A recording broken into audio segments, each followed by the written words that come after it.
Yo guys, bana, hatimaye Bahati yule msanii Bahati Kenya amempeleka ama wameenda kabisa kufanya DNA na yule mwanamke tu ambaye alikuwa anasema kwamba ambaye anasema kwamba ni mamake Bahati.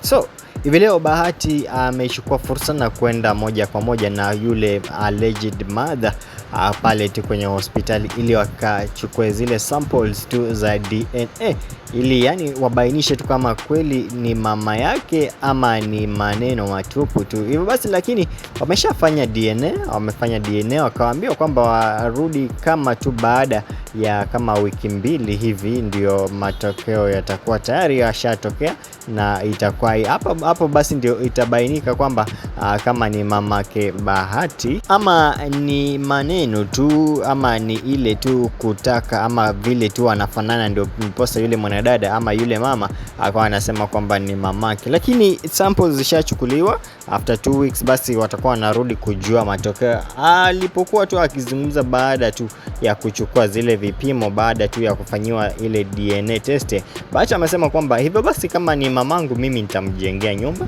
na nitamheshimu tu kama mamangu na mambo kama hayo. Anyway, wacha tungojee tu baada ya wiki ama baada ya wiki mbili hivi, alafu itakuwa anapewa majibu ama matokeo yatakuwa tayari yashaachiliwa pale tu.